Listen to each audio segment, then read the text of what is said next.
y'all, welcome back to Mamba for Life. My name is Trina, and today we are finally doing my life story. So if you've been with me since June, I would say sometime over the June where I started doing like story times, you would know that I wanted to go ahead and just do a life story, my life story type of video. And so when I first initially brought it up, I said I was going to do it into 4 parts. Last month, I said I was going to do it as 2 because it does get quite dark. And I know that it is therapeutic. Well, it's therapeutic for me to get it out and to tell you guys. I know that hearing these things can sometimes be, not even sometimes, it can be very hard on the conscience and on the, it can be very hard on the spirit. And so before we even begin the story, I do want to give a trigger warning that my story, not necessarily this video, but my story does contain abuse, sexual abuse, and domestic violence and child abuse.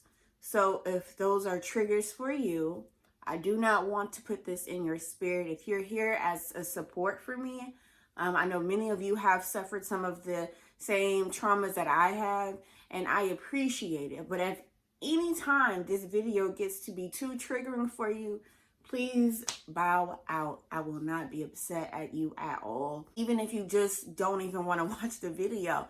Don't ruin my watch time now, please. Please, bless. You know, if you know that you're just not one of the type of people that can deal with that at all, I kindly ask that you please, like, you know, let the video play. And if you want to let them ads play too, girl, go right ahead on. Okay, but stop it before it gets to 30 seconds. And, you know, you feel free to leave me a comment or, you know, words of encouragement or whatever. You do not have to watch the video. You don't even have to leave a comment or anything. I'm just saying, like, I know some of you guys, y'all do like to come out and support me when I do tell these stories. And I'm very grateful for that, but I don't ever want to, want the grace of being able to tell my story at the expense of your peace. And so I thank you guys for this opportunity. I have had this channel for almost 3 years in December, and I could never imagine how much of a blessing you guys have been to me. I'm like literally getting in my feelings. But I'm grateful for y'all because y'all have really,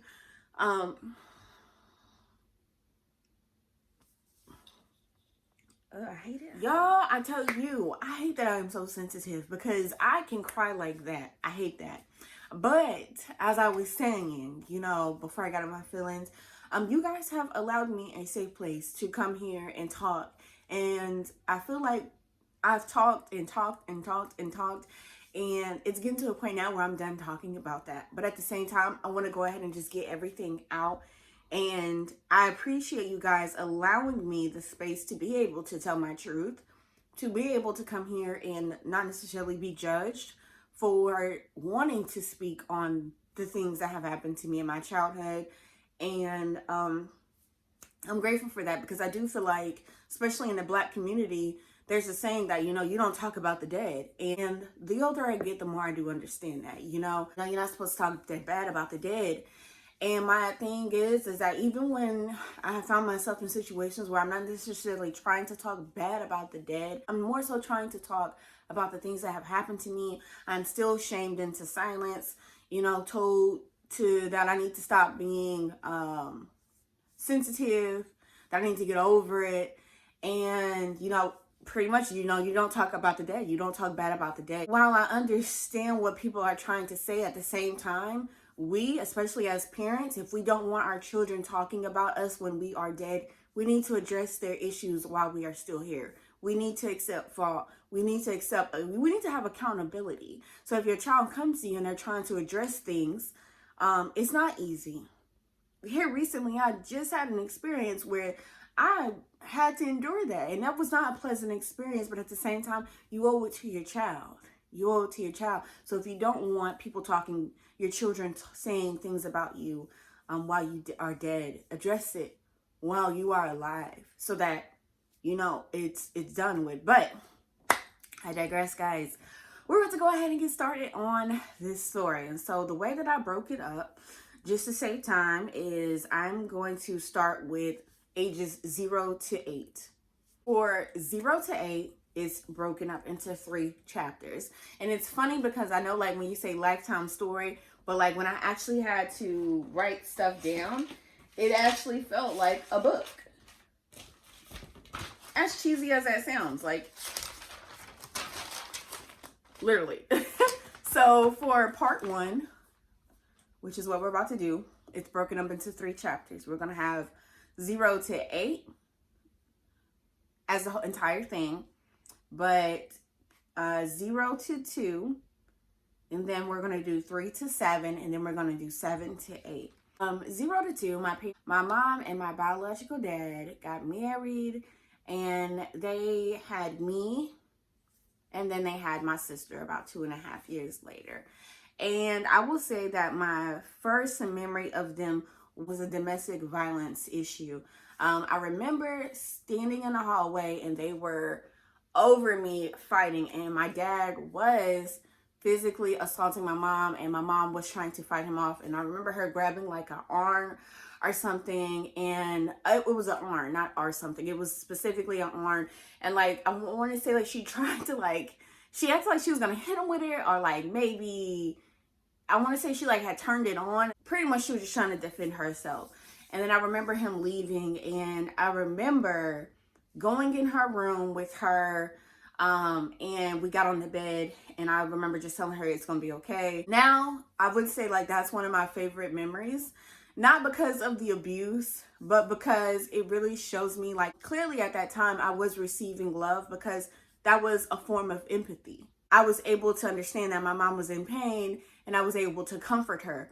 But I learned how to comfort her because she had to have been comforting me. I've actually grown to have somewhat of a love for that memory now, on this side of my healing journey. Sometime around that, between 2 and 3, my parents, they just officially broke up. They stopped, living together. My mom moved in with some friends, and then we ended up eventually getting our own apartment. And about that time, like when she was living with friends, she met my stepdad. So I will refer to him as Pops from here on out. But she started dating him, and they did move quite quickly. When we do the math now that we're older, we're like, dang, because like my brother, my sister, my little sister, and my brother that she had with Pops, they're like 16 months apart. So not a long time at all. Now, I will say I can tell just from the emotions I remember feeling, I do believe I was a daddy's girl. And despite seeing my dad, physically assault my mom and the domestic violence, I still loved him dearly. I still I loved him. But at the same time, like my mom and Pops moved real fast. So it wasn't long before like he was living with us. And so he kind of filled in that spot of like, okay, well, I still kind of got a dad, even though I miss my dad. And so it was nice. It worked, we made it work. My biological dad was still pretty violent. Another memory I have is like we're at my mom's apartment, and he comes over, and I can't tell you, I don't want to lie and say what it is. I can't remember what the fight was about, but I remember him coming in and trying to bust through the front door. The front door was open. And Pops was huge, okay? I'm talking like 6'1", 6'2", about 250, if not more. Okay, so he was a big dude naturally, and he's just getting out of the army. So, he's definitely a bit more muscular. And my dad is not that big. He's not that tall. I would say my dad's probably like 5'8", and he just ain't big. He's not big. And so I remember him like fighting, trying to get in the house, and he's like using all of his strength to get in. And he cannot get past Pops. That is a very bad sight, okay? And I will honestly say, like, I feel like after seeing that, like, I started leaning more to Pops. I think it was just a lot going on. And, I didn't understand it 100%. And I remember just being scared. I remember I was crying, and my mom was just trying to console me, but it was a mess. It was a mess. Now, I do believe they ended up reaching an agreement or having some type of understanding, because when we moved to our new house, I do have memories of him coming to pick us up here or there. Now, he didn't pick us up a lot. I do have like maybe I'd say 3 to 5 memories where I remember him coming to grab us. Now, he could have came and got us more than that, but like I said, I was a daddy's girl. So I loved when I would be so happy when he would come grab us. He would just come get us. We'd go over to somebody's house. I'd play with the kids. And then he dropped me back off at home. Y'all, and I think that is so funny now, especially like as an adult. Because like when you send your kids to go with the daddy, like you're wanting the dad to spend time with the kid because they don't live with the kid full time. But a lot of dads do that. Like they just go over somebody's house, they let their kid play with the other kids, and they don't really spend time with the kids. So it is what it is. But anyway, I do believe sometime after that he ended up moving back to Mississippi because I just didn't see him no more after that. It was like he just didn't exist anymore. And so during this time, I'm growing closer to Pops because Pops is the one who's always there. He's the one who's in the household. And so we're building this relationship. And, you know, I knew my dad and I loved my dad, but I do know, like, I was very glad that Pops was in my life because he was filling that void. I was used to living with my dad. Having him there, it kind of just made my dad not being there not hurt as bad, like not as noticeable for me as a child. But yeah, we ended up moving. We lived in a Section 8 house, and it wasn't in the best part of town, but you know, we were a happy family. I do remember like my siblings being born during that time. Like all 3 of my siblings were born during that time. His son even ended up moving in with us. I can't remember if he like visited first and then ended up moving in with us, but I do remember it was a point where he was with us permanently. And it was a lot of people in the house, y'all. And I do remember them redoing my closet and making it into a bedroom for him. And so we were cramped up in this little house, but it was family vibes. We were like our own little Brady Bunch. During this time, I will say for the most part, Pops was a good dad, a good father figure, although there were signs that something was off about him, okay? And I said that there was something off because one instance, I'll give you one example that comes to my head. When we were living at the apartment, they had one car. And so I don't know whose car it was, but I do know my mom would wake up in the morning, like 5, maybe 6 o'clock, somewhere around there. And we would have to take Pops to work. So this morning, for some reason, my mom thought it'd be a good idea to leave me at the apartment. Y'all, I don't know. I ain't gonna judge her. But she left me at the apartment, y'all. I was only like 3 years old, like maybe 3, I'd say 3 or 4. And she takes him to work, and he waits until my mom leaves, like pulls off to call the house, like call the house phone. Cause back then, y'all, we had house phones. Okay. Y'all probably don't know nothing about that. But he calls the house phone. It wakes me up. Now, I don't know if it was the first time he had called or if he had called repeatedly. I'm going to just say the house phone ringing woke me up. So I got up and I answered the phone, and he's like, let me talk to your mama.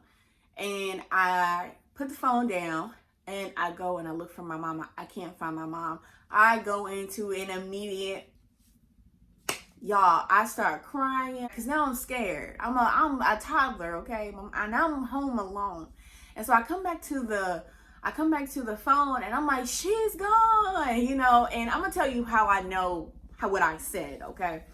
And so he gets off the phone with me, and I don't remember how that conversation ended. I do know I remember being on my the bed that we slept in, crying, and I was just sitting there just crying. And my mom came in, and she was like, "What's wrong?" You know.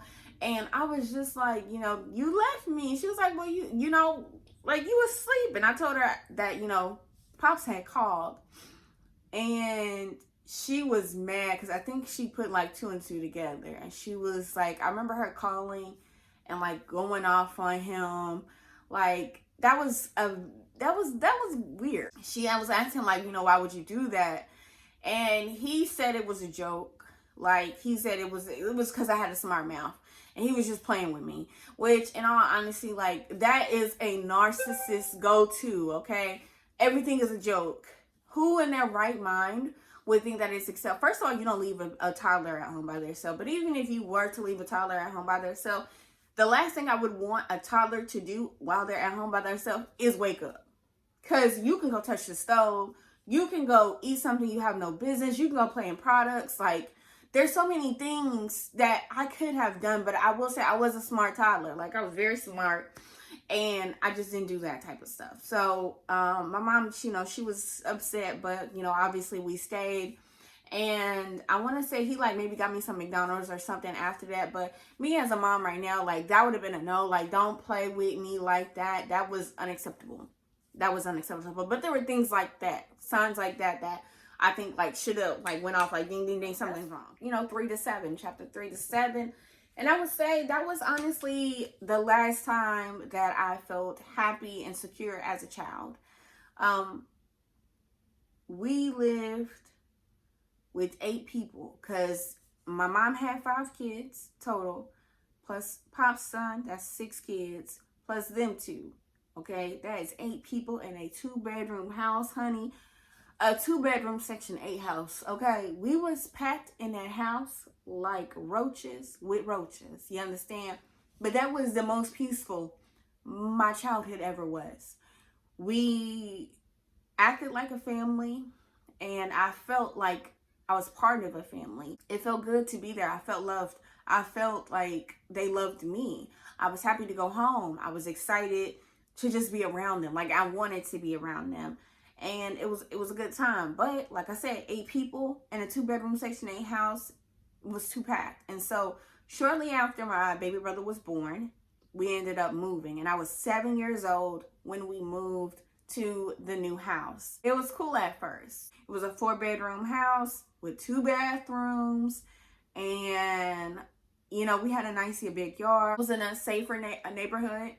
So there were a lot of positives. And so this is where I will end the 3 to 7. And now we're about to begin the 7 to 8, okay, which is the last chapter of part 1. So I will say that with all these upgrades coming in, we're moving up, like, and in a sense it was like that, but at the same time, like, I feel like this is where my relationship with my mom started getting weird.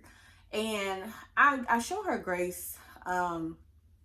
I have some understanding there because I do understand that during her lifetime, having a husband and keeping a husband was very important, and it definitely defined your worth, or at least women cared more about having a husband back then. And I would say due to my childhood and due to me just not caring, I don't share that same sentiment.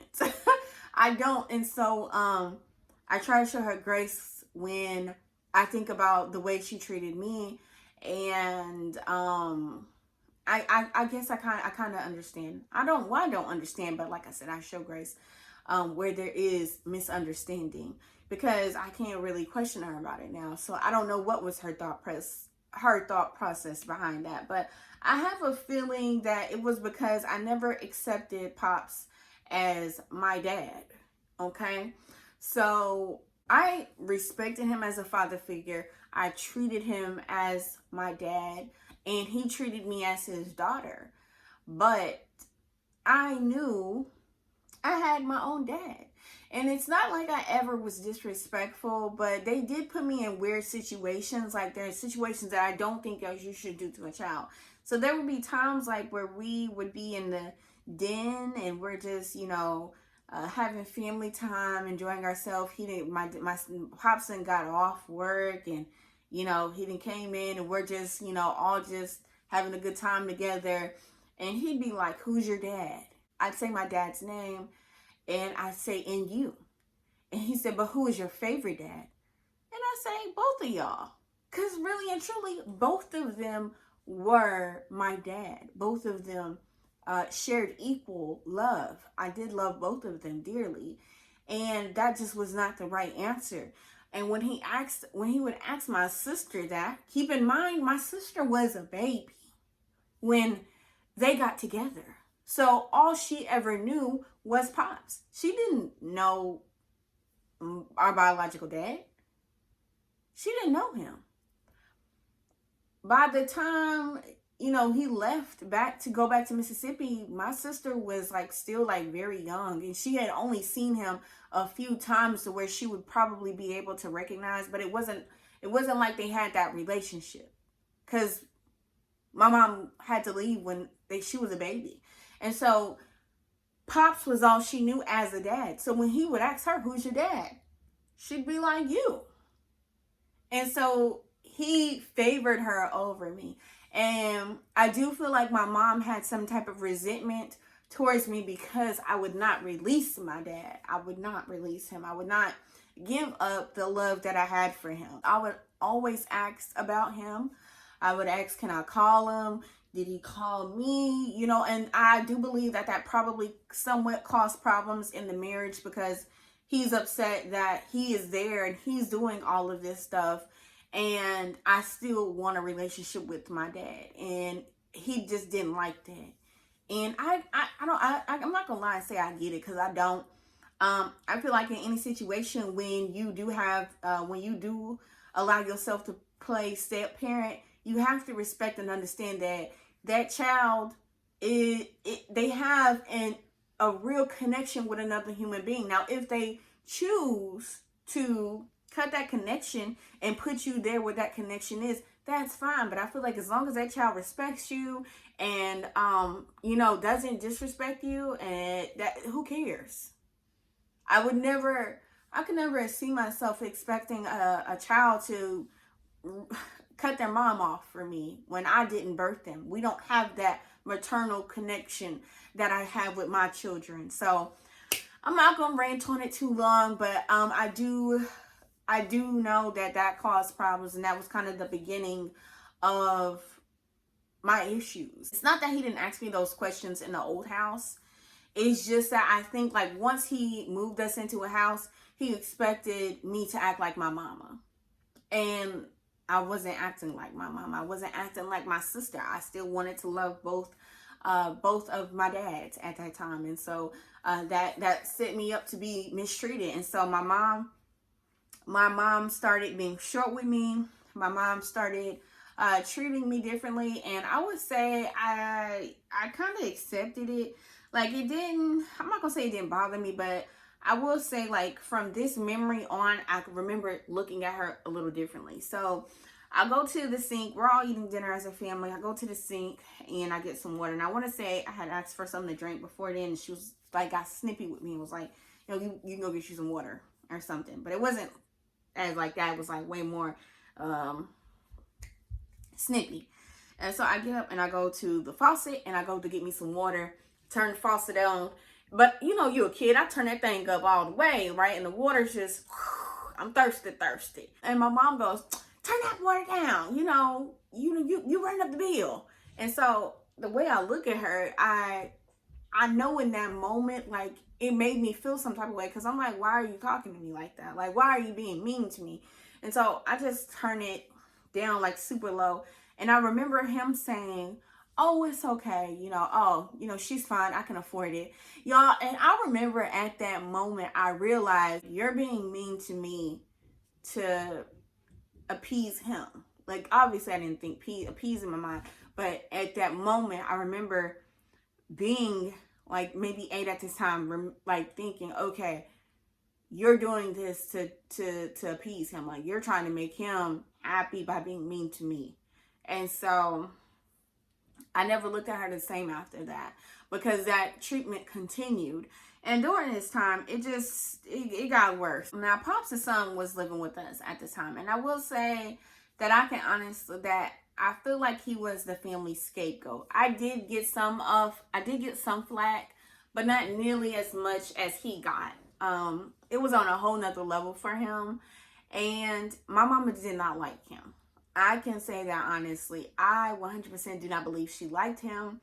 I don't believe that she liked that he had another kid. That this gave his mom a reason to call her husband. Like, she did not like the situation at all. And it caused more problems, specifically for him. There were so many situations that just were not, it's not acceptable for how he was treated. And it got to a point where, like, when he got, like, maybe around, like, I'd say maybe 12, maybe 13, maybe even 14, because I don't remember when he left. But I remember him being able to go out more, y'all. And I was jealous.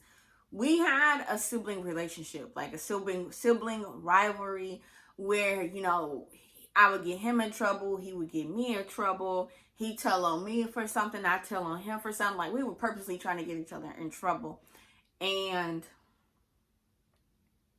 it was awful. You know, it was crazy, but he would be gone most days. Like, I think he would, like, come home, do homework, and then he'd be able to go. And then when he's not there, it's like I'm catching all the flack. And so I didn't want him to go nowhere. I preferred he be the one that is, you know, getting in trouble. But like I said, my mama didn't like him. She didn't like him at all. And she would do things to, like, pick with him, which is so weird now that I'm older. And I think I've shared this story with you guys. I remember the phone ringing, and I want to say my mom picked it up, and it was, we'll call the son DJ. It was DJ's mom calling. And my mom, like, started being nasty to her. Like, she was upset that she called. And I can't tell you specifically, y'all. I kid you not, the more I heal from this stuff, it's like the memory of everything and all the details that I remembered they're fleeing. Like, they are moving. So I guess it's kind of good that I am getting the story out. While it's still, there. I don't remember the specifics, but I do remember feeling as if my mom's in the wrong, and, like, my mom was just doing too much. Like, just let him talk to his mama or whatever. And she ended up saying something along the lines of, well, he's my husband. Like, he's married, he's my husband now. And she said something, like, she said it just disrespectfully. She said some other stuff. And the issue that I have more so, obviously it was unnecessary, but she said it loud enough for DJ to hear it. Now DJ's not only having to deal with my mom being nasty to him, but she's also being nasty to his mom. And if you know boys, for the most part, if they have a good relationship, boys are just going to be very protective of their mom. And so that started him, being probably a little bit disrespectful. I remember one night he got smart with Pops. And I was like, boy, you crazy. He said something along the lines of, like, why didn't you do the dishes? And he's like, because I didn't feel like it. And I'm like, wait, is you crazy? But it was unfortunate, and I can't really get mad at him about it because, like, my mom was picking with him a lot. And to be quite honest, like, Pops always took my mom's side.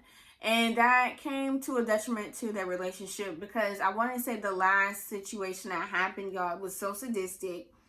And I regret the part that I played in it. Even though I was not old enough to fully understand everything, like, I regret the part that I played in it. And so what happened was, during one of the times, I think TJ was grounded because, like I said, he would leave. Like, as soon as he got home, he finished doing what he had to do. He out of there so that my mom stopped messing with him. And he just, having a good time or whatever. On that day, he was in his room and he just played this music. He had his music up. Not super, super loud, but, like, he had it loud enough to where it was, radiating through his room. And my mama had called him. Now, in hindsight, she should have known. Like, I truly believe she knew that he couldn't call. I don't know. I'm going to just say, I feel like anybody with common sense, and I'm saying that to be, like, respectfully, that this person can't hear you. Like, the music was that loud. And plus, he's upstairs. And so I do believe she went to the bottom of the staircase and tried to call him. But like I said, the music was radiating in the room. And so she ended up sending me up there after she called him a couple times and he didn't come down. And then the picking started. Why you ain't come here when I called you? And he's like, the music was loud, I couldn't hear. And she sent me upstairs to see if I could hear. Now, he turned the music up. And to be honest, like, honest to God truth, I couldn't hear my mama. I just came out. And like I said, we had this sibling rivalry where we were constantly getting each other in trouble. And unfortunately, I didn't understand. Like, if I knew what was going to happen prior to that decision to lie and say I heard, I don't think I would have done it, even, like, as a petty child. I just don't think I would have done that. But I lied and said I could hear. And he was like, there's no way he could have heard. And again, when he tried to explain this to Pops when he got home, Pops didn't hear none of it. They were really weird about like trying to prove their love to one another by mistreating each other's kids. Like it was weird. Okay. And so they go downstairs with DJ. And when I say they took, Pops took an extension cord, y'all. And I get emotional thinking about it because there are so many things, like, as a parent, I'm thinking of now. Like, one, the beating that he got, like, that was a beating for like 20 minutes. Okay. Not acceptable. I don't think in any circumstance is it acceptable to beat a child that long. He was a teenager, but still, like, that is not acceptable. On top of that, my mom was downstairs watching the entire time, and I can't imagine watching a child for anything get beat that long. Like, and then for him to do that to his own son. Oh my gosh. Like, I apologized to him when he came and visited us a couple years ago. I apologized to him, and I truly felt bad because as a child, I didn't truly understand. I did not understand. And I remember even while he was getting beat, like, I was afraid. Like, I remember having fear in my heart. I remember crying because I thought they were going to kill him. Because the beating and, like, hearing his wails and hearing him cry out, like, it took a long time to get that out of my mind. Like, I didn't realize that I was traumatized by that experience. Just hearing the beating traumatized me. And I didn't realize that. But like I said, when it was awful, and that was sadistic. And I know, I don't know. Yo, that was terrible. And I know that experience left real scars. Like, not just physical scars, but scars on him, right? I know they left scars on him because that was traumatic. You know, I feel bad for the role that I played, and I did apologize. But I remember just crying, and I remember even saying a prayer because we had been going to church since I was 4. There was a church bus that would come get us, and we went to church faithfully every Sunday. The church bus would come get us on Sunday and bring us back home on Sunday. And so I just remember praying, and like I was crying because I was afraid that they were going to hurt him for real. And then he came upstairs, and it's like, as soon as I realized he was okay, I'm a petty child. I'm like, you know, look at your marks on your leg. And I remember that day, like, he just looked a little different. Like, after that, he didn't look the same in the eyes. Like, I just left him alone because, like, it wasn't even the same. Like, he looked different in the eyes. And I mean, I tried to like play with him because like we used to do that with each other. Like, we joke and laugh, like, "How, look at the mark you got from your whooping," or whatever. And after that, he was ready to go home, and I don't blame him because I wouldn't have stayed neither. I would have had them locked up and put in jail, because they should have been in jail for that. And he ended up leaving shortly after that, and I'm grateful to God that he left because they probably would have done worse. Unfortunately, after he left, I became the new scapegoat. And the amount of abuse and trauma that I endured for the rest of my childhood has literally scarred me way into my adult life. I'm finally getting to a spot in my life where I can say I've healed, and I have grown from this situation, and I have forgiven them, and, you know, I'm not there anymore. But for the rest of my childhood. It was awful. And I will say, like, after that situation where he did what he did to his son, the drinking got even worse than it did when we moved to the new house. So once we moved to the new house, the drinking increased. He's always like had a beer, you know, whatever, after work, but it got worse after we moved into the new house. But after what he did to his son, the drinking, I think that's when like he became a real deal alcoholic. I don't think you can hurt your child like that and not have something like go off like that. After that, things got worse on all ends. And so this is where we're gonna leave off at. If you have any questions, definitely leave them down below. I'm gonna give y'all a day, or we're gonna take a day off, right, to just process what's been said and to think on it. Give myself a day of rest. And then on Sunday, we're going to pick back up with part 2. So right now we have completed part 1, which included 0 to 2, 3 to 7, and 7 to 8. But I appreciate you guys for watching, and I will see you guys in the next video. Bye.